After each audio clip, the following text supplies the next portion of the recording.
Hello, friends. Phil Nance, Jim Sims here. Welcome into episode 90 of Losses Above Replacement. I'm everyone's favorite delusional Barbs fan, Splash. Today joined by Alex and Mac. How are you guys doing, fellas?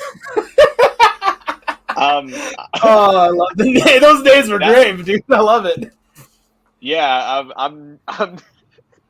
I'm doing pretty well. That was a fantastic intro, by the way. Yeah, that was awesome.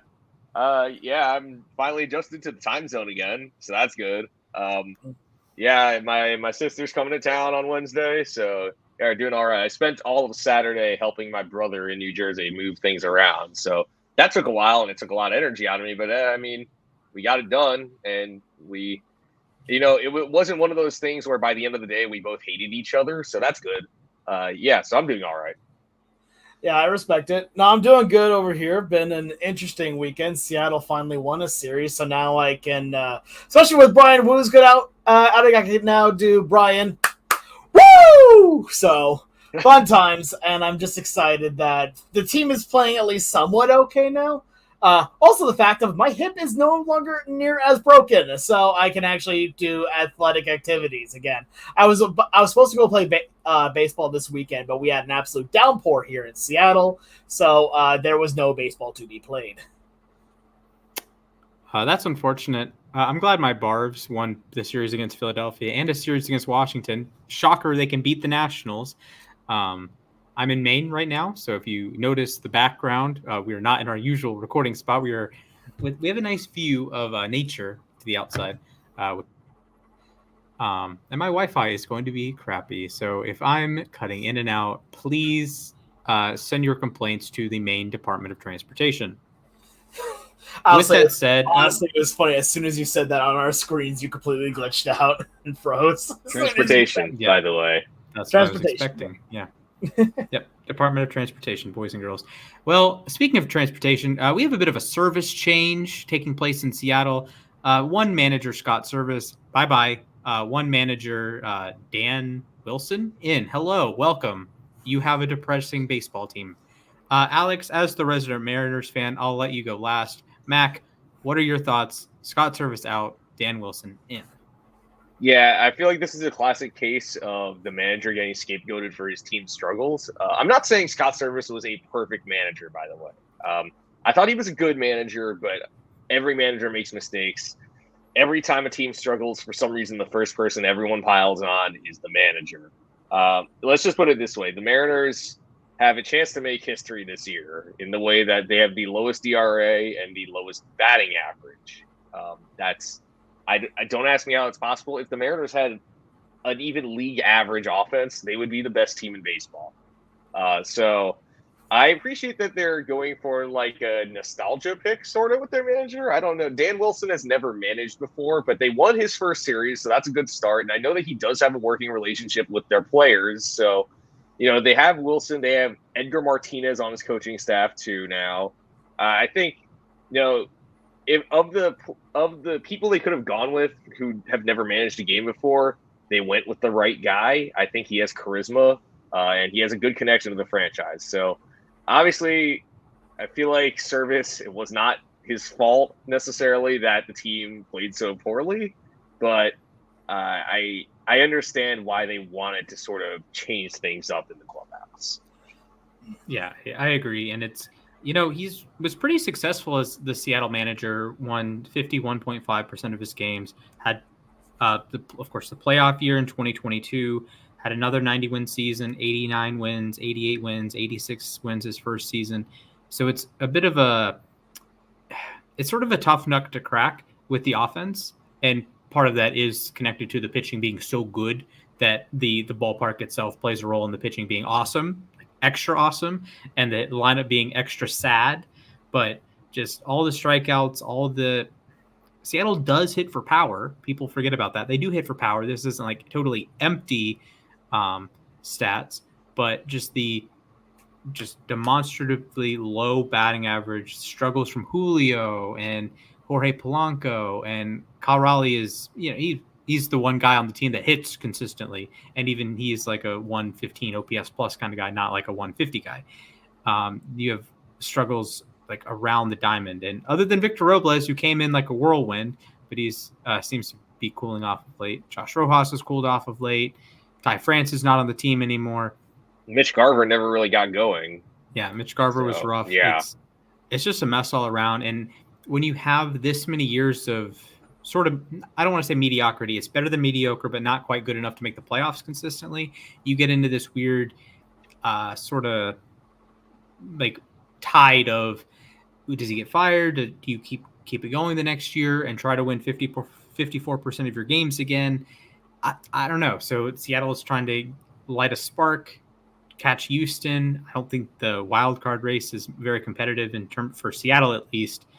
So you're kind of in a rock and a hard place. You're going to win like 84 games, 86 games, and that's probably not good enough to make the playoffs this year. Yeah. I'll echo some of the sentiments you guys have brought on. I don't think that Servais was a bad manager in any way, shape, or form. I think that he was solid overall. He had a few issues. He definitely had a little trouble managing his bullpen. That is something that was pretty well documented. I mean, can understand. That's every manager's biggest weakness, by the way. Exactly. That's every manager's weakness. On top of it, like, I could also see maybe not working with the players as much, but at the same time, like, he did a lot of things really well. And this is, like you said, he was kind of a scapegoat for everything that was going on with the team this year, which I want to bring up one thing here. And you guys have talked a lot about the batting struggles and the offensive struggles. One thing that's so funny about this team that I have had such incredible conversations with myself trying to figure out is how. Legitimately, like how. Like last year, the biggest concern, right, was the strikeouts. Like that was the number one thing that they tried to fix, and they did exactly that. They got rid of two of their main strikeout players, even though now they're both doing really good elsewhere, and you brought in guys that are known for striking out less. You somehow have more strikeouts than you did last year. So legitimately at this point, it's like, okay, the solution isn't simple of it, and it is never going to be simple at that point with this team because it feels like they defy a lot of the logic of what should be done and what could be done. Because again, we're talking in the offseason, right? That additions like Polanco and Garver were going to be these great additions to the team, filling in holes like, hey, we have a designated hitter that's not named Tommy LaStella now. Oh, we now have a second baseman that's not named Adam Frazier now. And it's like, okay, well, what do you do at that point? Like, okay, they're going to be your plug-in guys. They're going to be, DH at second base every day. And through the first half of the season, both were batting below the Mendoza line. Like, there's so much an element of luck to it, too, that makes it hard to really put it all together at that point. Because, again, logistic-wise, just straight up on paper, a lot of these moves should have made sense. And they did not. It just didn't work out that way. So now you get to this point here where Servais, in his 9th year of managing, he has led the team as over the course of his tenure to an above 500 record, just barely, mind you, a little closer to that 54%. Oh, weird. But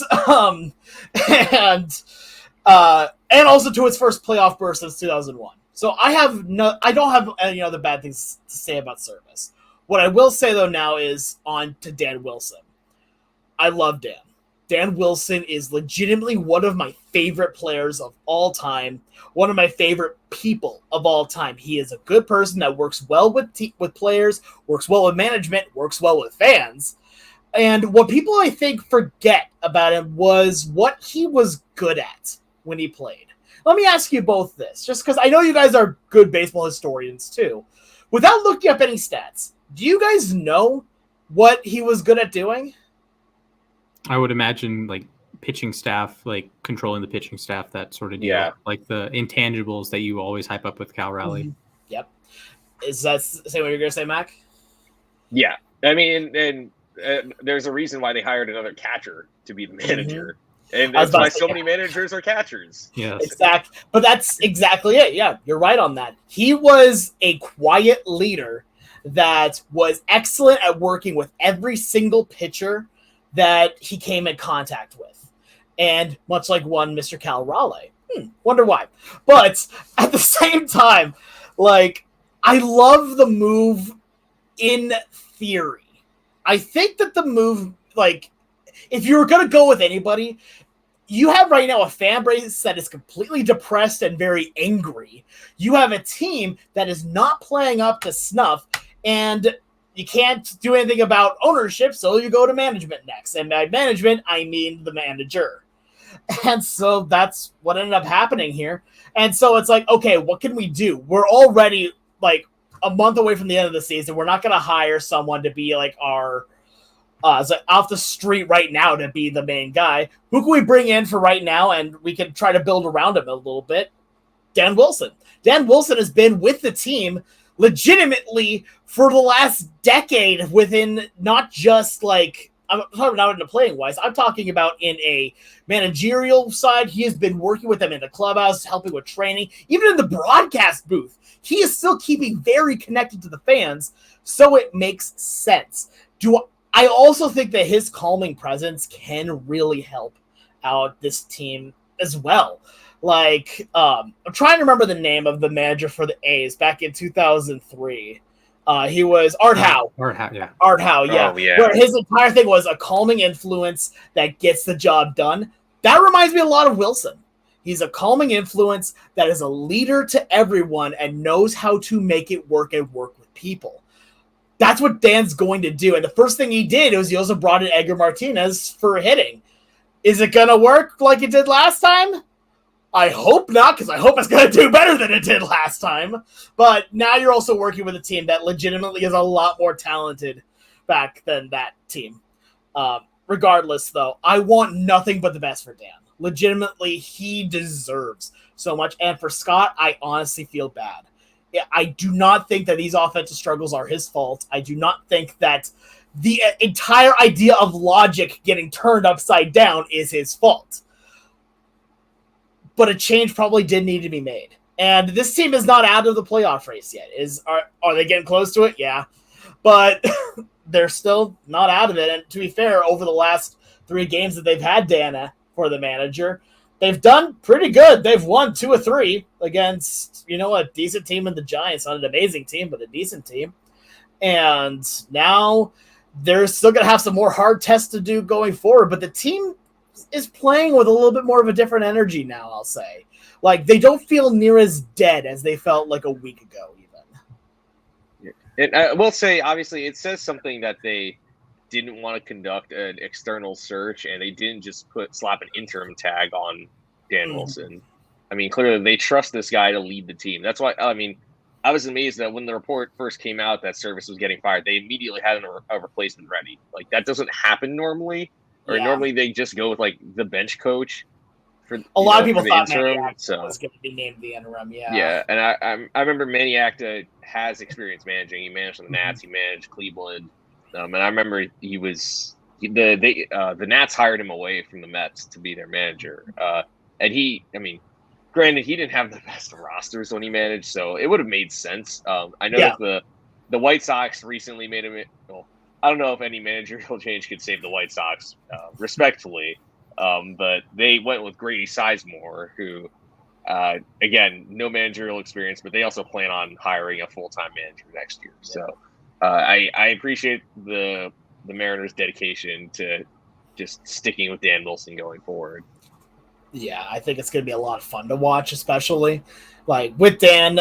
I love the fact that they have this confidence in him, that he is going to be not just your interim, you have him going into next year.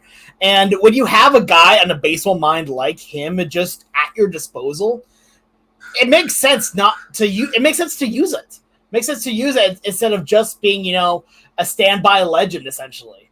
Like, he's already in the Mariner Hall of Fame. He's been in there for a while now. So it's like, okay, you know what? It works well for the fans, works well for the players.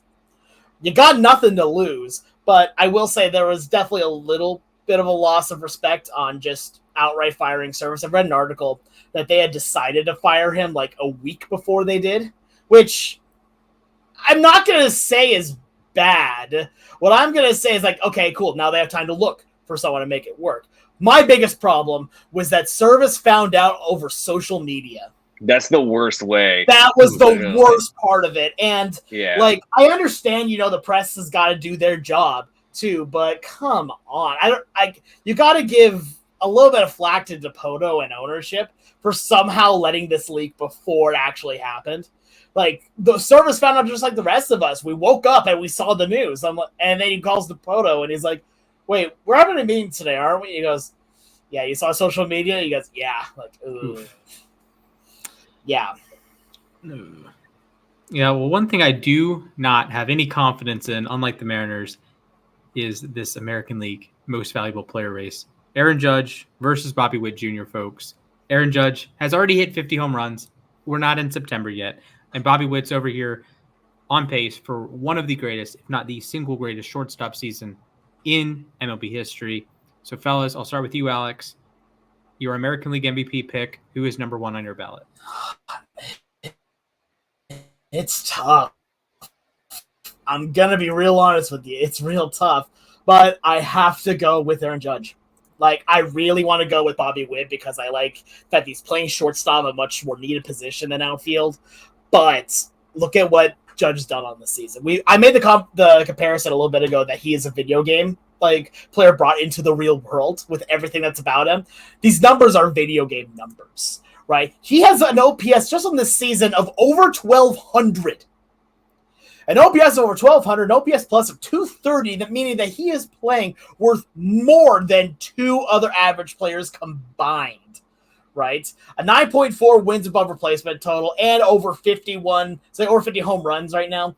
And on top of it is hitting 333. He's doing quite literally, I hate using the word literally, but he's doing quite literally everything you would want for a hitter to do.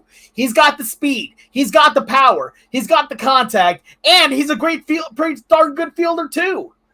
Like, he is the full package. When you come at this, Bobby Witt, I'm not going to say he's done anything bad because, like you said, he's having potentially right now, he's on pace to have one of the greatest shortstop seasons of all time, like you said. An 8.4 WAR currently with an OPS of over 1,000, OPS plus of 175. Like, he has done incredible things, and he deserves easily to be in the conversation. That's why we're having it now. And honestly, I think that's more of a testament to Bobby Witt Jr. The fact that we are having this conversation with him in it when we start out by saying that Judge has these video game numbers here, and yet here's the guy that is keeping on pace with that. So Judge does have my vote, but it comes down to what you value more. And do you give Bobby Witt a boost from the fact that he's playing shortstop as opposed to outfield? Yeah, so it's not very common that you get to 9 wins above replacement in a full season. It's also very common that you get to 9 wins above replacement before the end of August. It's August 26th as of this recording, and Judge is on Fangraphs is at 9.6, and Witt is at 9.0. And that doesn't even factor in today where he had a game-winning home run in the first game of their doubleheader against Cleveland, which, by the way, they are hot on the heels of Cleveland, and so are the Twins. So another thing worth pointing out is that they're locked into a 3-team race, and Witt has electrified that franchise, which since their World Series run in 2015 has not done much. They haven't had a winning season since. They have gone 500 a couple of times, and then they've lost 100 games multiple times. And Witt has really turned around this. He's led this turnaround for the franchise. And obviously Salvador Perez has been there the whole time, but Witt, starting when he was called up, you started to see some things change over there. But I mean, I can't look past Judge and his 226 WRC plus. His OPS is a cool 1201, 51 homers, 122 RBIs. He struck out 24% of his plate. Sorry, 23% of his plate appearances, but he's also walked in 18% of them. He's 106 walks to 135 strikeouts. I don't know what else to say about this guy. He's amazing, and I see no reason why he shouldn't be MVP. And that's not a knock on Witt. I think Witt is hitting 347 with an OPS over 1,000 and playing great defense at a premium position, which, by the way, Bobby Witt was not a good defensive shortstop when he first came up. People were almost wondering if he'd have to play third base. I think he's just fine at shortstop. He's a Just 5-tool fine. player. So, it's great seeing the way he's progressed too. Again, I thought he was very raw when he first came up. He struck out a lot, didn't draw many walks. He's improved at both those things. He's only at a 15% strikeout rate this year. So Bobby Witt Jr. makes things happen, but Aaron Judge has to be the front runner here. Okay. To make this very clear, Aaron Judge is the MVP, Witt is second, Juan Soto is third.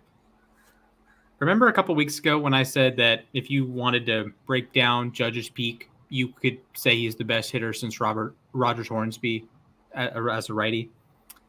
Can I amend that statement and say he is the best right-handed hitting peak of all time?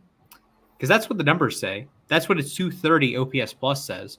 There has been no hitter in the history of Major League Baseball who's had a full season, 500 plate appearances, and had a 230 OPS plus from the right side. There have been a couple lefties. Their names are Babe Ruth and Barry Bonds. Righties? I heard those guys are already in baseball. Yeah, they're Well, pretty I heard good. one was on roids and one played in an era where it didn't matter. So it's Yeah, always he played against off-duty plumbers. I was about to say So I mean, what does it really matter? That's a good point. Babe Ruth probably played, 200 pitchers in his career, while Aaron Judge has probably hit against 200 this season. But Exactly.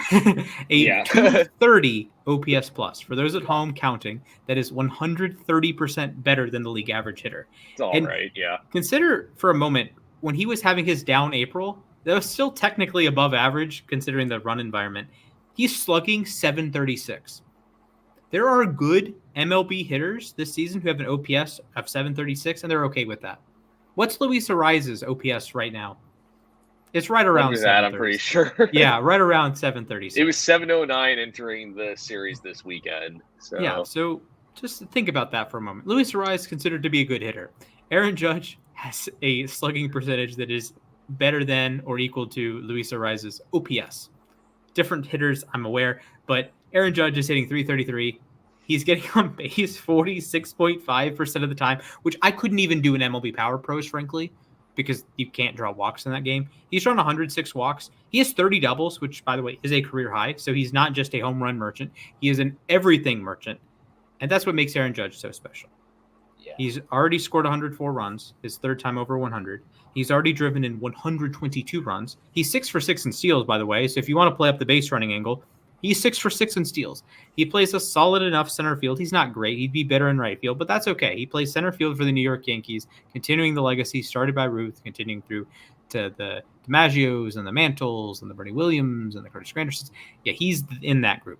Yeah. So Aaron Judge is the most valuable player. Bobby Witt is a baller. He especially balls out at Kauffman Stadium, but you can win an MVP down the line, pal. It might be the best shortstop season that we will see for a long time. The last, the one that I go to is Cal Ripken in 91. He played every game, had 11.5 WAR.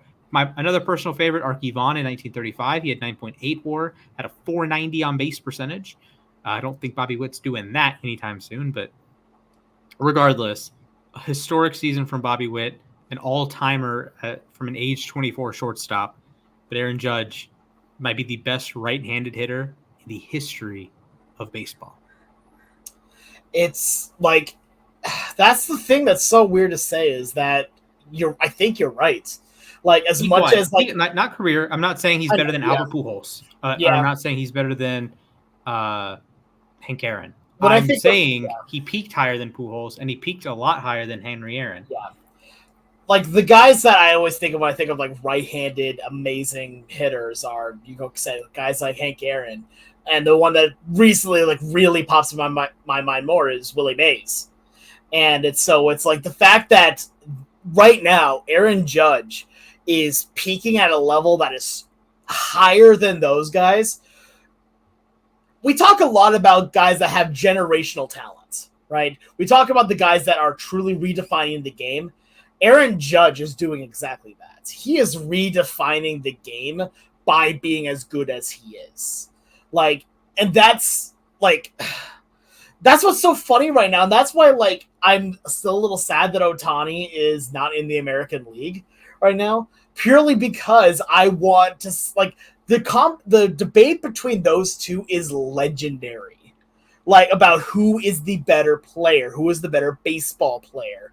Ohtani has the pitching, as well as great hitting, and Judge is just generationally great, generationally amazing. We may never see another guy hit the way that we see Aaron Judge is doing right now.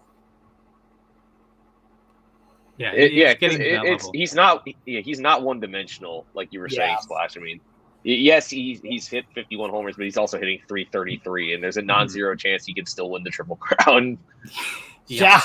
If Bobby Witt didn't play his home games at Kauffman, where like the batter's eye is like this God's gift to batter's eyes, maybe it's, and the National League, the Triple Crown might be like 310, 45 homers, 120 RBI. Well, the American League, it's going to be like 350, 60 home runs, 100. There's a non-zero chance Aaron Judge drives in 150 runs this year. Yeah, and that hasn't happened in a long time.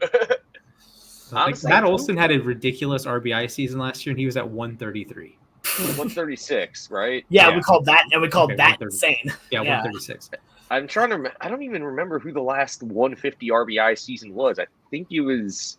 Was it Manning? I know that he had 165 one year. I know Melvin Moore drove. Is it? No, not Melvin Moore. Miguel Tejada drove in 151 year with Baltimore. Bananas. That is and I know that Ryan Howard, the year he hit 58 homers, drove in 149. So, like, I look, and I'm not even a proponent of the RBI statistic. I have bickered with my dad over this about whether the RBI is a good statistic, but it's still, you have to acknowledge it sometimes. And last one was A-Rod in 07. He had 156. Oh, yeah, 156. Yeah, because he had 54 homers that year. And did it all natural, by the way. Shout out to Jose Canseco. Yeah, shout out to McGuire. Who follows me on Twitter now. So yeah, I saw that. I was like, oh my God. My goat, Jose Canseco. I hope I see you in September. One of the things I do want to bring up here, Mac and I were talking about this pre-show, right? And that is that the pace that Judge is on home run wise right now. Like, we talked about how he was about ready to set the Yankee record. He set the Yankee record for home runs, right? He's doing better this year now. And we still have a month to go, a month plus.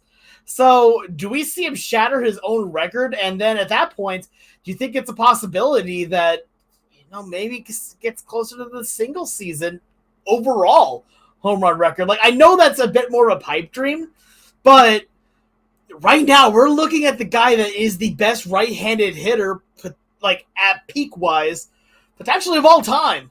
Is it possible? Like, the one problem I see, real quick before you go, the biggest problem with it is that baseball itself will not let him do it.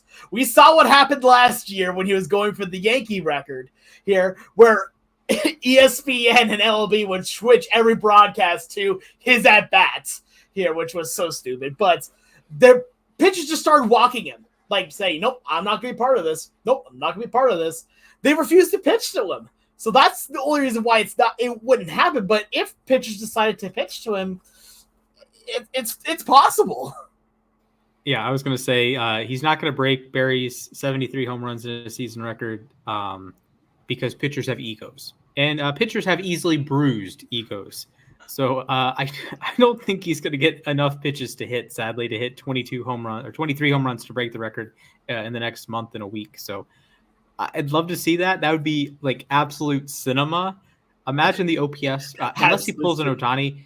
I think I've mentioned it, but Ohtani's hitting like 209 this month, but has 9 home runs and 12 steals. So it's like normal Ohtani month, but it's his worst OPS month in 2 years.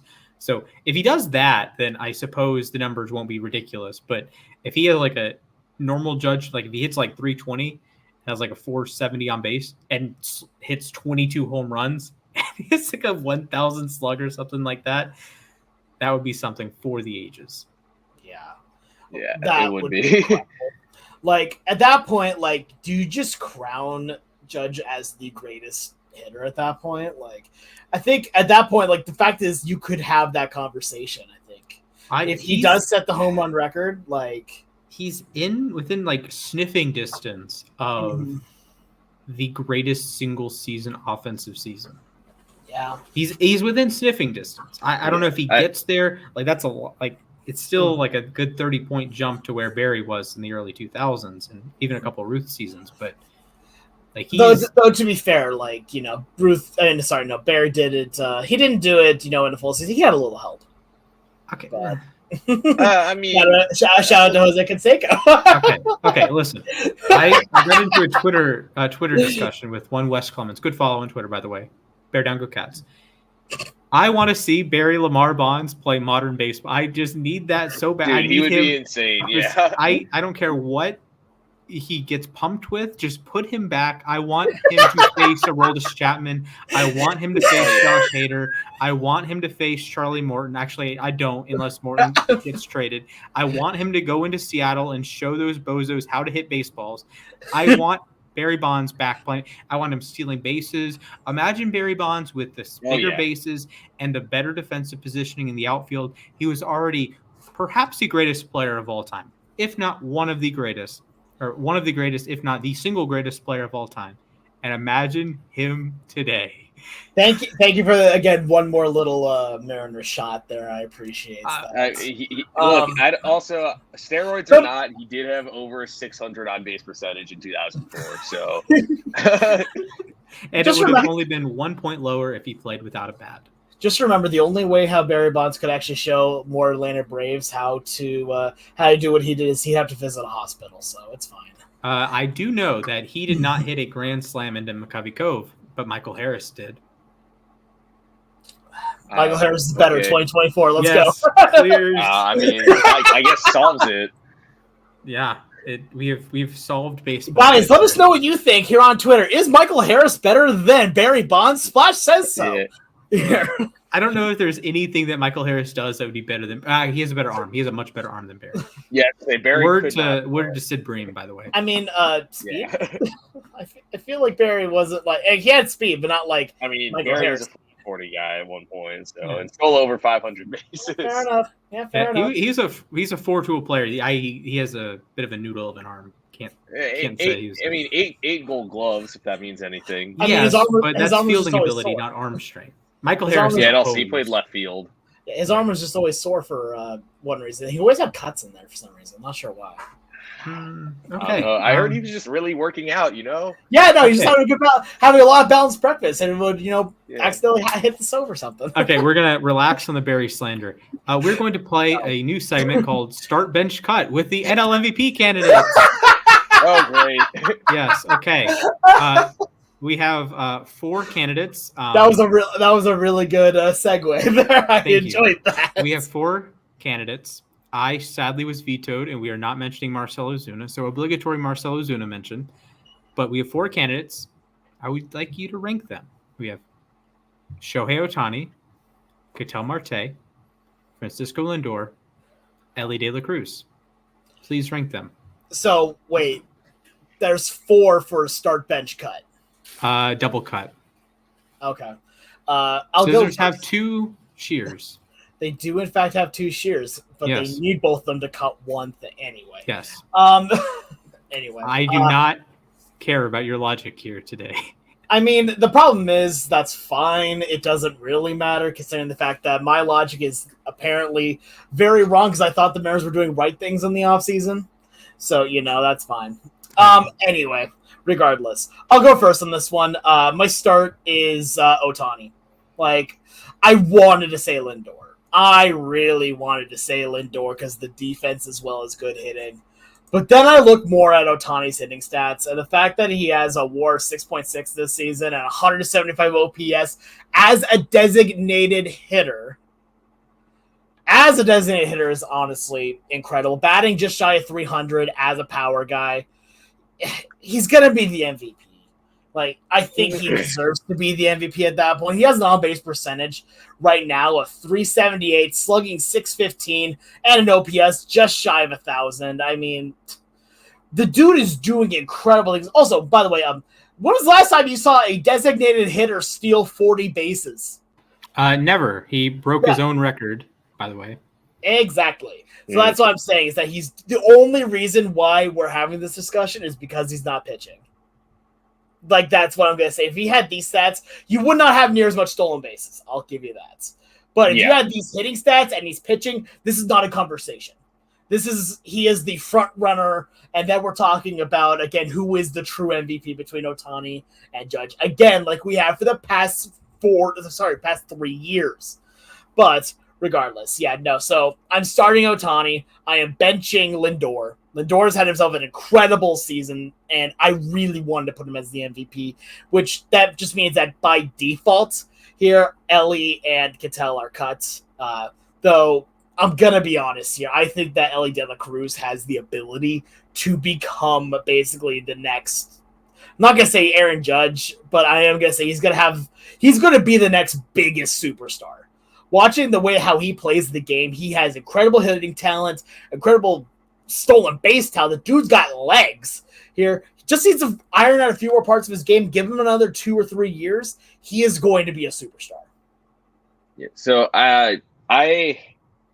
it's tough because on Baseball Reference, it makes it look like Ohtani just, dusts Lindor, especially in the wins above replacement category. But on Fangraphs, Lindor is actually ranked ahead of him in WAR.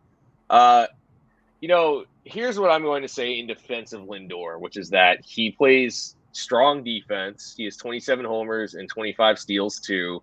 And he's really been the leader of this team. And I would say that without Lindor, the Mets would not even be remotely competitive. He's the guy. He called the players only meeting back in May when they were really at their lowest point. And he's been consistent ever since that really bad start to the year where he was 1 for 31. He's been one of the best players in baseball. And then he's been even better since Carlos Mendoza moved him to the leadoff spot. So I'll say that about Lindor. Realistically, though, I am having a hard time not saying Ohtani is the MVP. He's a 40-40 guy. Even with his weird month, he's hitting 292. He's slugging 615. He's, I believe, leading the NL in homers and OPS, at least as of the last time I checked. So I'll just confirm that right now. And yes, he is. By the way, he's leading with a 993, and that would be 4th in the American League. Speaks to the talent gap. With Ketel Marte, I feel like Marte could potentially be above Lindor if he stayed healthy, but unfortunately he's missed the last couple of weeks, which puts a crimp in his candidacy because he's having arguably the best year of his career. And he was the spark plug for the D-backs who got off to kind of a slow start, but they've been the best team in baseball in the second half. The NL West as a whole has been a juggernaut, but so I have to go. Ohtani would start, Lindor would be bench, and then I have to cut Marte and De La Cruz. And the tough part is that De La Cruz, like you were saying, definitely has the potential to be an MVP caliber player. I mean, dude, he hits for power. He has stolen over 60 bases already. If he needs to work on his strikeouts big time. He leads the majors in strikeouts, but he's a switch hitter who plays a solid defensive shortstop. And he can run like the wind, and he can hit the ball 500 feet. So he checks all the boxes except for the strikeouts. So he's a tough 4th place in this race. Yeah, like you guys have said, Ohtani's the MVP. I do think it's a bit of a shame that it is definitely a shame that both Mookie Betts and Ketel Marte have gotten hurt this season. Betts was having a very good offensive season while playing shortstop, sort of in the Bobby Witt mold, but not as good defensively. But if he had just played average shortstop, he's probably right there with Ohtani, if not better in WAR purposes.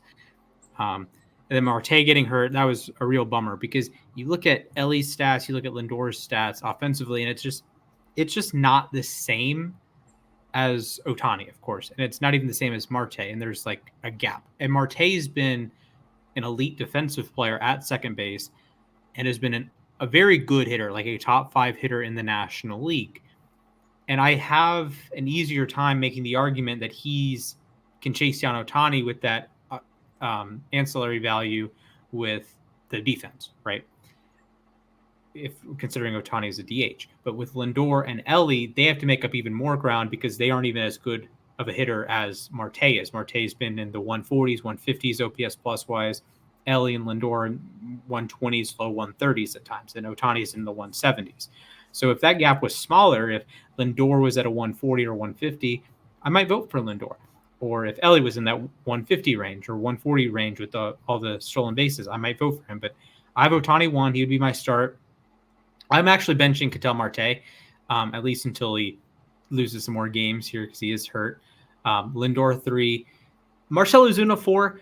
We have the argument with Lindor that he's carried the Mets and Marte that he's carried the Diamondbacks. Marcell Ozuna is the only competent Braves hitter this season, with Riley hurt and being garbage before he got hurt. And he had like 2 months. He was like Austin Riley, but the first 2 months, not very good. Last month, he just got hurt. Matt Olson has struggled mightily. Everyone else has been injured, basically. Or RC has been garbage. The catchers have been good, but you just alternate catchers. So I would have Ozuna 4th, Ellie 5th, and then your 6, 7, 8 are Profar and Chris Sale and Teoscar Hernandez. Maybe Jackson Merrill can be in that conversation. I was to say the Padres have a couple of guys who, if in a different year, they would probably be getting more consideration. Right. Watching them play this watching Jurickson Profar weekend, MVP man, votes in 2024 is insane. Yeah, truly I'm is. telling you, those guys are difference makers. William Contreras also, you can have that conversation. Maybe Willie Adames gets a 10th place vote. I need to say this here really quickly. So earlier today, I went to McDonald's for lunch. I had a cheat day today, and the dude that's on the drive-thru knows who I am because we talk baseball. And he's a huge Padres fan, and he was telling us like, "Dude, you know who Jackson Merrill's?" I'm like, "Dude, that dude's a dog." Of course I do. He goes like, "I know he needs to be Rookie of the Year," and I'm like, "Yeah, but Paul Skeens exists," and I was like, "Yeah, but he's doing so good." And I'm like, "I know." He had another clutch home run. He had another walk-off homer. Yeah, Merrill is nasty. I'm telling you. I've watched him. The Mets and Padres played 7 games this year with that 4-game series, and it felt like Merrill did something almost every game. So yeah, he's legit. Again, in another year, he and Profar would probably be higher up. Profar, like both those guys, make things happen, and they carried them yesterday. With Tatis out, I mean, and Machado hasn't been Machado this year. Yeah, Machado's been fine, and Bogarts has been all right, but neither of them have been what you expect from them. And those two guys have carried their lineup. I just want to say really quick here, like I am so happy the fact that we have this many names that can really be on the ballot here for MVP, or at least a consideration. Even like go back like even 10, 15 years ago, it was very clear who was going to be like the leaders in every single one of these. And now it's like, oh, we have conversations. Now we have a lot more conversations because there's so much more actual star power with these guys now. So I just love seeing that. The fact that we could talk about it. I am a fan of the conversations. I will say 2 things. First, we need to play a game closer to MVP voting where we guess the most obscure player to get an MVP vote this season. I think we've done. Oh, this season. Oh, yeah, the most like Ryan Tepera style. Oh my right. gosh. So who's like the one random like Ronaldo Lopez getting a 10th place vote for MVP, or George Severino? Yeah. George Kirby is gonna get one. Yeah, George Kirby might. I can see second. It. Yeah, that's what I was about to say. He's going to get one. So I want to point this out. Ohtani's been on both ends of the MVP luck spectrum. I would say this year and last year, and frankly 2021, he was pretty lucky in that the Vladdy, the Seager, and this group of cast in the National League aren't exactly like, if they won an MVP in a different season, that wouldn't be like the strongest MVP. But then in 2022, Ohtani has his best season, and then Judge is like, I'm going to hit 62 home runs. So it's this weird spectrum of luck here that Ohtani has his best season. He's a lead on the mound. He's 4th in Cy Young voting and hitting at a pretty good level, but Judge hit 62 home runs. And then his other seasons, he's still great, still Ohtani, still deserving MVP, but it's a first baseman's competing with him. And then Seager misses 40-plus games. He still had a great season, but missed 40-plus games. He missed 6 weeks, yeah. And this season, it's like Lindor's having a good season. Ellie's having a good season. But if you looked at their numbers in a vacuum, I don't think Marte is having a good season. I don't think you'd think, oh, yeah, he won the MVP that year. If that That's how I feel about looking at Jimmy Rollins in 2007. Yeah. Yes. That's a good one. Or Chipper Jones, like he wins in '99. It's like okay, but his other, he 364 in 2008. It's like what are we doing here? Albert Pujols, I think his best season was 2006, and that just happened to be the year. So he had Ryan Howard beaten every category except for the two big counting stats, home runs and RBIs. And back then, voters kind of favored that, so he won. But I remember that was the year Pujols hit 49 homers and only struck out 50 times. Like it was. Adrian Beltre hits 48 home runs as a 9-WAR season. Scott Rowland had a 9-WAR season that year. It didn't matter because Barry Bonds was getting on base at a 609 rate. Cardinals had 3 guys in the top 5 of MVP voting that year, and none of them won. Yeah. And none of them finished second because Beltre was second. No, correct? Beltre was second. I believe it was Pujols. So it was 3, 4, 5. It was jeez. Okay, well, speaking of some numbers, fellas, we got some Immaculate Grid, but unlike the traditional Immaculate Grid, you guys will not know the categories. You will not know the categories. You have to guess the players and hope you can stumble across the path to get the right name. However, one thing to make it easier, you only have to get 3 in a row. Tic-tac-toe rules. You have a 3x3 grid. Alex, please choose a number between 30 and 60. Got to change it up. Let's see here. We're gonna go 46. All right, Mac, 30 and 60. 39. The number is 32. Dang Mac, it! You may go first. You choose an active player to fill into the grid, or try to fill in the grid. Okay. Active do I have player. to pick a square or something, or no? You pick a player, and I tell you if they fit in a spot, and if they don't, Alex gets to choose. And if they fit in multiple, you can choose what spot. All right, I'm going to go with I'll go with Tyler Glasnow. Tyler Glasnow is not a valid answer. Okay. Alex. All right. Time to go with my favorite Immaculate Grid legend, Rich Hill. All right. I got to look up Rich Hill so I know what teams he played for. Oh, God. Man. He's played it'd be for hilarious like if he league, didn't play man. for... Wait a minute. He might not have played for any of these teams. Oh, no. He's not a valid answer. No! He somehow... Wait a minute. Whoa. He literally vagabond. played for no... Oh, take that back. He did play... Okay, never mind. He does not qualify for this grid. That's man, that's brutal.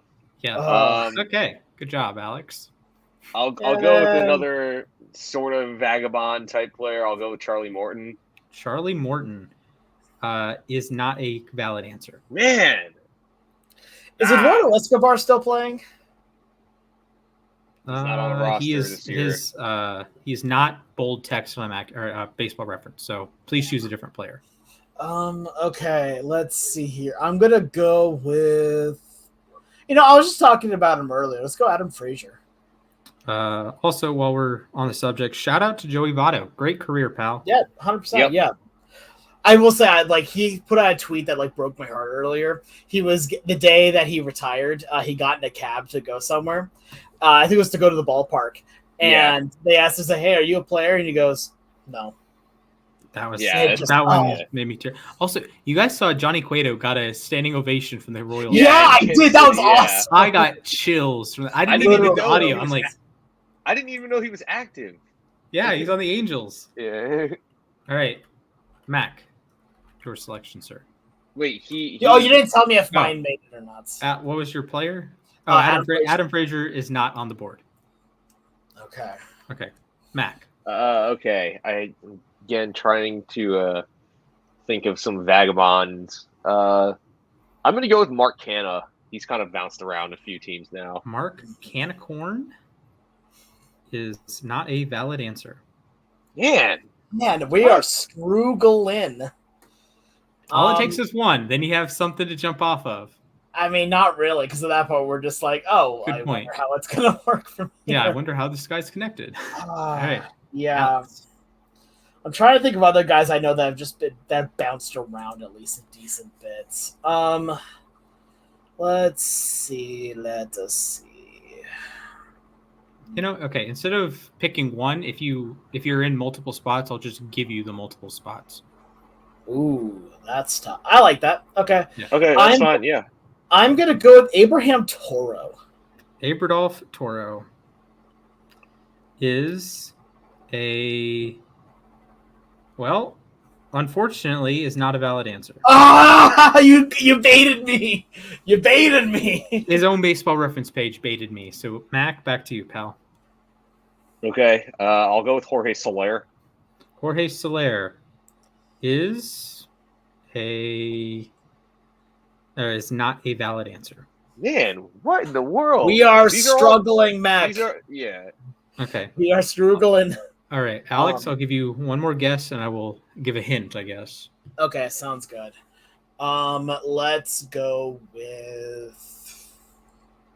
I'm trying to think of just like random relievers that have been around to a number of different places. Yeah. Tyler Thornton. That is a name I did. Tyler Thornton? Oh, sorry. Wait. Yeah, no, the Maryland You mean reliever. Trenton Thornton. Thank you. Trent Thornton. Trent Thornton is not a valid answer. Yeah, All right. I didn't think so. All the categories are MLB teams. So there's no stats, there's no awards. Yeah, I there's figured. no- I figured They're that. just MLB teams. All right. Mac. Okay. Oh man, wait. I had a name on the tip of my tongue like a second ago. Let me go with David Robertson. I feel like he's David been for Robertson. I can confirm he is on the list. Yes, let me just count to make sure how many teams. Okay. So he is, oh my God, that is the wrong size. All right. He is in the middle column, bottom row. Middle The column, entire bottom row? row. No, just middle column, bottom row. Just that one square. Oh, that one square. Gotcha. Yeah. Okay. Yes. So I'm on the board. You are on the board. Okay. And All right. somehow only once because he played for like 10 teams. Or 8 teams now. All right. Alex. All right. I'm going to go with a guy that's. Oh, wait. Is he still. I think he's still playing. Is Wade Miley still playing? Wade Miley, I think he had Tommy John surgery, but he he's is out for the year. Yes. He is out for the season, but he is an answer. Active. So, Yeah. Alex, you are in the top left. Nice. I'm on the board. Maybe make All sure right. he's not in any more spots. Yeah, top left. Good job. Matt. Okay. I'm going to go with Craig Kimbrell. Craig Kimbrell. I should know his teams off the top of my head, but I will check. He's Craig played for Kimbrell like 9 teams. Is not on the board. I'm going to go with. What was his name? I just lost it. It was Kurt Casale. That is a name. I just remember that he's been on a number of different teams, and he just played Seattle. He was the catcher of the Giants. Yes. He also was on Seattle, I think, for like a minute. He unfortunately is not an answer. Dang it. Okay. I'm going to go with another relief pitcher because I feel like relievers bounce around more than any other type of player. So I'm going to go with Matt Moore. Matt Moore. That's a good one. Once the top prospect in baseball. Yes. Matt Bryce Moore Harper. is a answer. He is in the middle square. Oh, wow. Oh, I'm in trouble now. Okay. All right. So, Mac, if you can manage to pull the top middle, you win. Okay. Yeah. It's that simple. You win. If you can pull the top square, you win. Okay. All right. All right. Alex. I got one here. But Alex can block with the middle square, too. Yeah. I'm going to go Jurickson Profar. He's playing Jurickson Profar. He bounced about to get an MVP vote, plural MVP votes this season, is not a valid answer. Dang it. Nah, I can win it. All right. Yeah. Okay. Back to McCorkle. I am going to go with Luke Raley. Luke Raley I love him. is. Oh, I didn't realize he played for the Dodgers. It's not a correct answer here. Oh, that's right. He did come up with the Dodgers. But yeah. Okay. Gotcha. All right. Alex. Okay, let's see here. I'm actually still trying to figure. Okay, let's go with. I'm trying to think of just the other. You know what? Austin Voth. Austin Voth. If he's not an answer, that just gives me more reason to not like him. He is not an answer. More reasons to not like. Okay. I was at pal. his big league debut, so I know what team he came up with. Yeah, gee, I wonder why. Yeah. All right. Okay. Mac. Back to me. Okay. I'm going to go with Pete Fairbanks. I know he came up with a different team than he's on Pete right now. Fairbanks, one of my favorite sound bites in baseball. Yeah.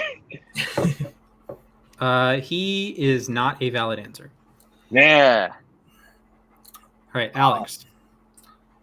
Remind me on this one. I think it's right, but Jordan Lyles? Jordan Lyles, known innings accumulator.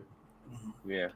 Jordan Lyles is a block. What a Yes! call. God! What Let's an go! unbelievable moment, Alex. Let's go! Here's the block. Does he? And now I have a winning spot in top now right. You have to aim for the top right to win the game.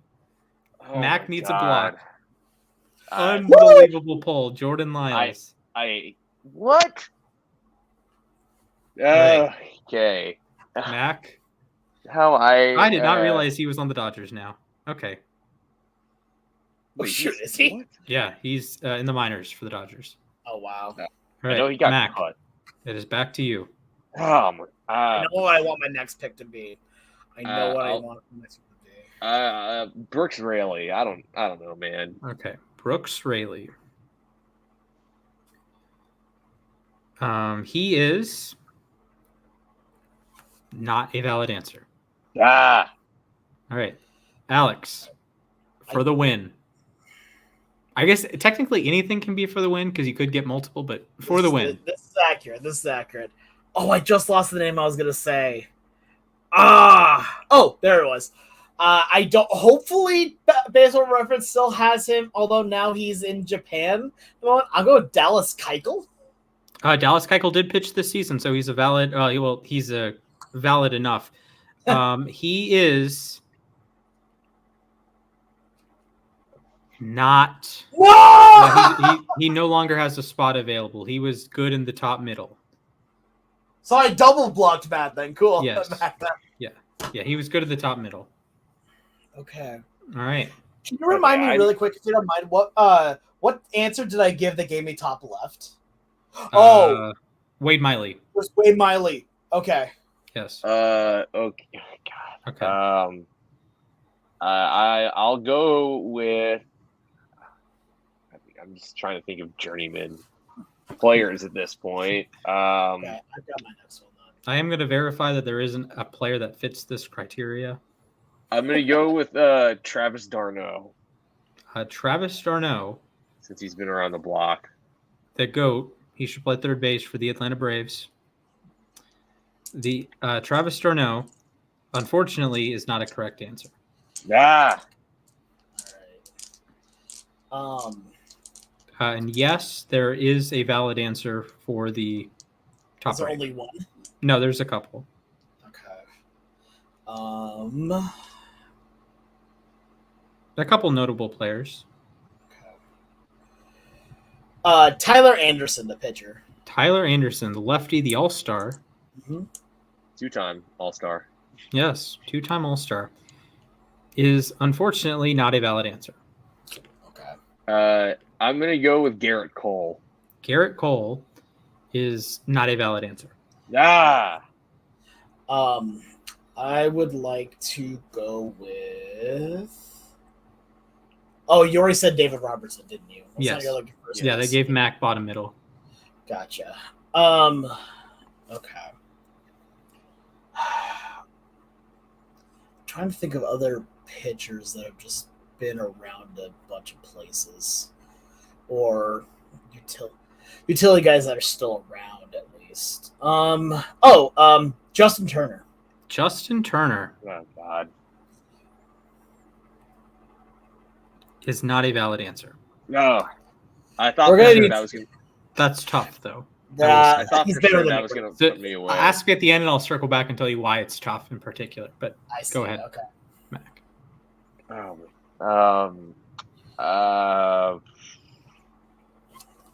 I'll go with I'll go Starling Marte. Starling Marte is, as far as I'm aware, not a valid answer. Okay. So I don't think this is cheating. This is just fun. Looking through baseball cards I just have on my desk here. So now I'm going to go with one Max Scherzer. Max Scherzer is not a valid answer. Dang. Mac. Justin Verlander. Justin Verlander is not a valid answer. What the heck? Okay. Thank you for choosing players that I know all of their teams without having to look them up. Yeah. You're welcome. I'm going to go with... That might not be a good way to win the game, but fair enough. No, fair. Let's go Josh Hader. Josh Hader is not a valid answer. Okay.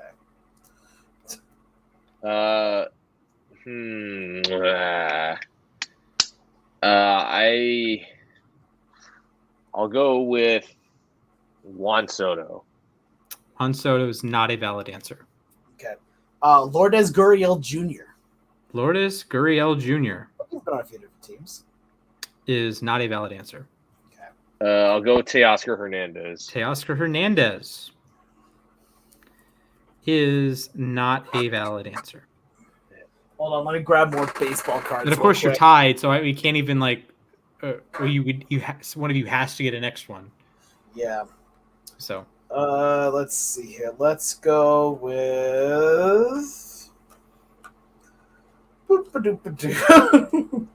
Avisail Garcia. Has he been on multiple teams? I think he has. Known Marlins garbage man Avisail Garcia is not a valid answer. Okay. Man, I'm running out of names all of a sudden. So am I. So am I. George Springer. George Springer. He's only played for 2 teams. I don't know. Is not a valid answer. Okay. Carlos Rodon. Carlos Rodon is not a valid answer. What the heck? What are these teams? All right, I have my next Presley. guess ready. Okay. I said Ryan Presley. Oh, Ryan Presley is not a valid answer. Okay. Drew Smiley. I do not want to talk about Drew Smiley ever again. Known Barves player. He is Just got cut by the Cubs. Not a valid answer. Okay. And All right. We're gonna say next person to get 1 wins. Fair enough. Yeah. Oh boy. All right, Mac. Oh. Jesse Chavez. That is an unbelievable pull, and that, sir, gives you a.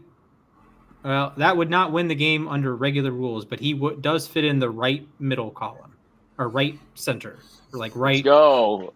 So Okay. I finally like thought of a 6 on a number vagabond answer. Yes. That didn't work. Can I give one more answer then and Yes. just be like, okay, if I don't get this, then I lose? Yes, and Jesse Chavez also fits in the middle spot. So middle, and middle right. Middle So right. 5 Oh, that and would 6. Yeah. All right. Here's my guess then. If I don't get this, I lose.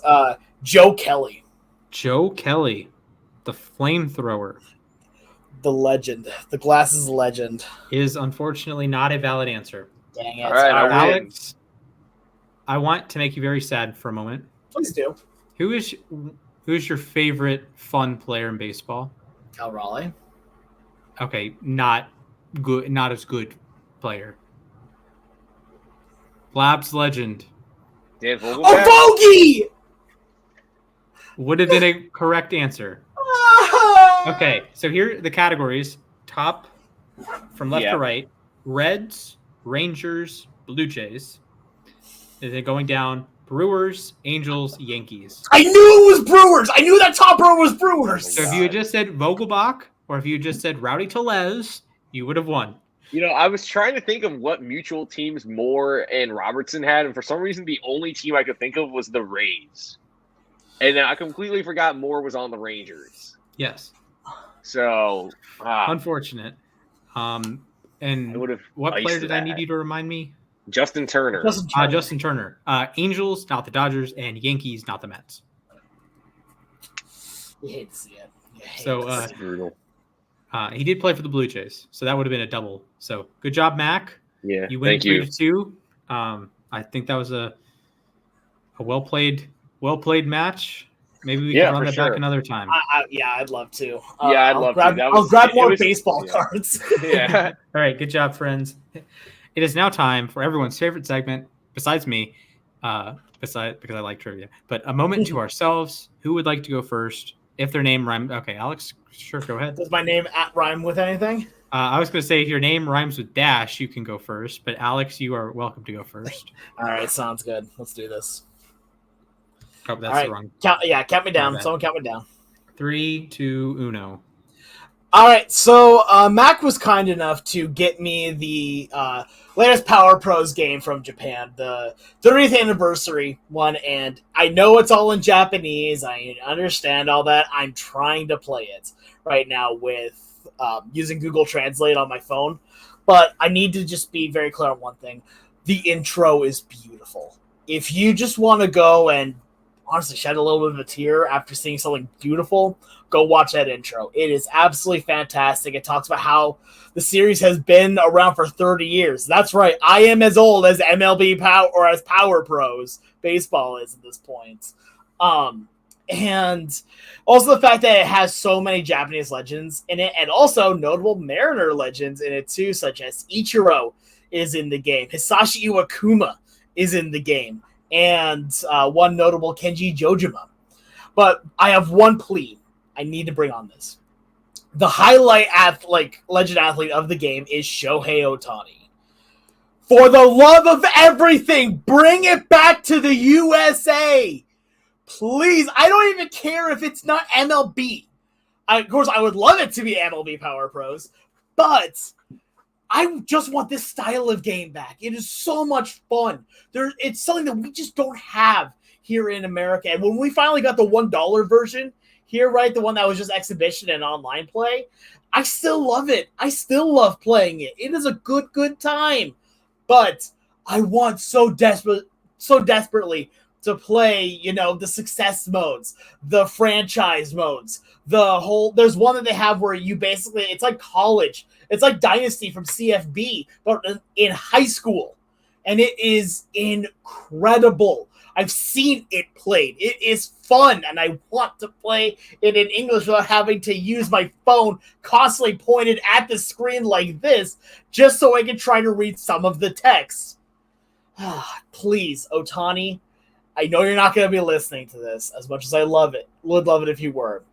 Please talk with Konami about being the ambassador to bring it back to the US. We already have shown that it works with the $1 release, and the fact that $1 release game was featured in the Esports Olympics. Also, shout out, of course, to DishNet and all the amazing people that run the Power Pros servers and all that kind of stuff. Amazing people that have done so much great work.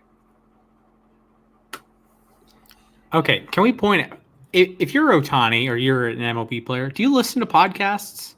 Potentially. I mean, some of them run podcasts. Mookie Betts runs a podcast, and he just had Cal Raleigh on it. If Mookie Betts wasn't a Dodger, he would probably be my favorite player. He's beyond charismatic and cool. Oh, yeah, I love him. He plays for the freaking Dodgers. And he robbed me of personally a World Series ring. So I understand that. He would be an amazing wrestler with the physique he's got and the charisma he's got. He's good at every sport. Yeah, true. Yeah, I mean, he's great at literally everything. Known world-class bowler, Mookie Betts. Matt, would you like to go, or would you like me to go? You can go next. All right. Count me down, fellas. 3, 2, 1, begin. So if you were following us on Twitter, I posted some pictures from Greenville, South Carolina. Beautiful city. I would like to go back. I unfortunately did not see my friend that I went down to go see, but I did catch a baseball game. The Emperors fell to the Greenville Drive.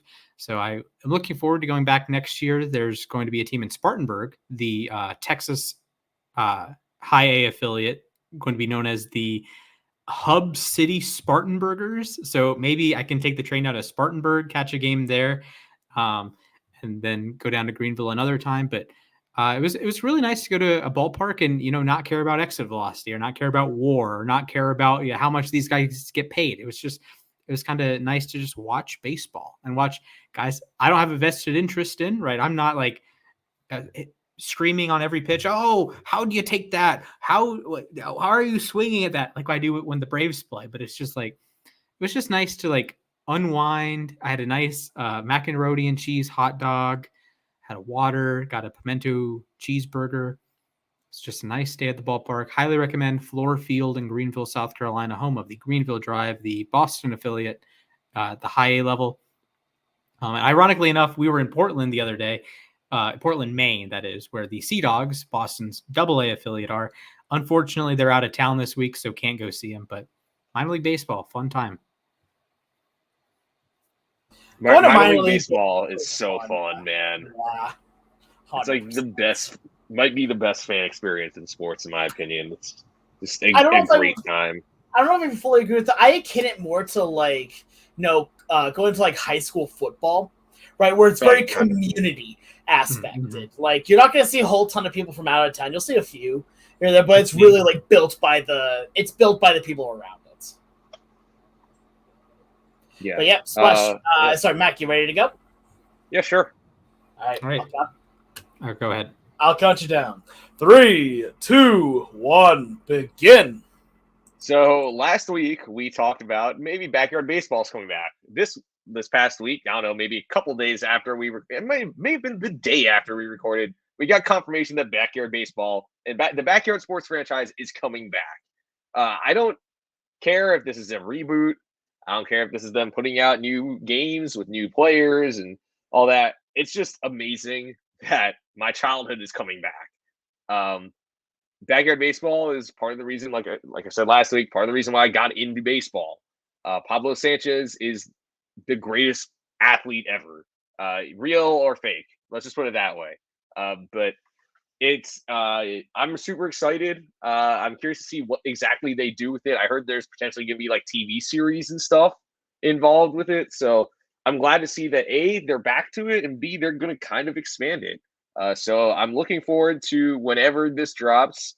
I will get whatever system necessary. I have a Nintendo Switch, so hopefully it's on the Switch.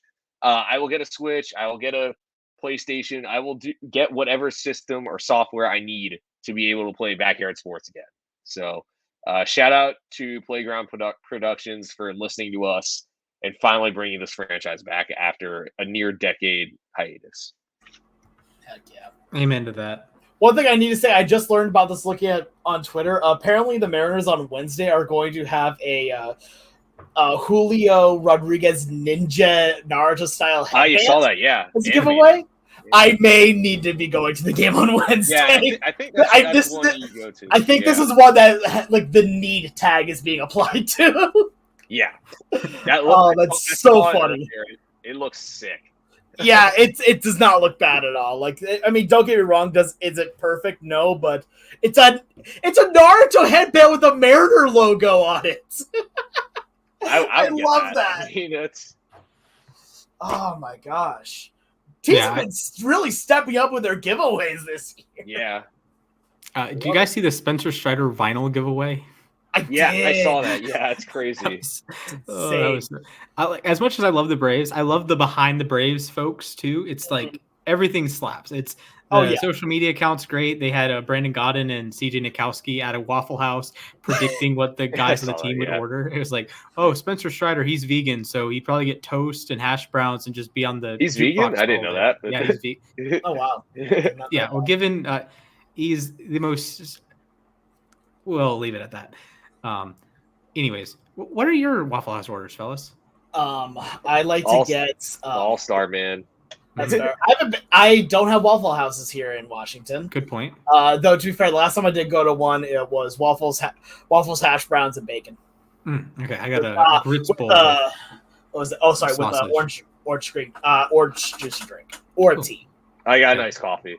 That's solid. So what else is solid? Following us on Twitter at @LAR_baseball. You can follow us on Instagram at @LAR_baseball. We have a YouTube page. You might be watching it on YouTube. Drop a like, drop a subscribe, drop a comment. Tell us, what do you like? What do you not like? We want to hear you. We want to interact with someone. Sometimes one of us is lonely. That's me. So get some notifications there to my phone, please. Thank you. If you're listening on Spotify or Apple or wherever you find our podcast, drop a 5-star review. Tell a friend. Tell your mailman we have a baseball podcast. We appreciate it. If you want to follow us individually, you can follow me at Mr. Splashman19. If you want to follow Alex, that's at the Sports Guy 242. If you want to follow Mac, it's at Mathias_A_K. And with that said, remember, folks, Alabama, Alaska, Arizona.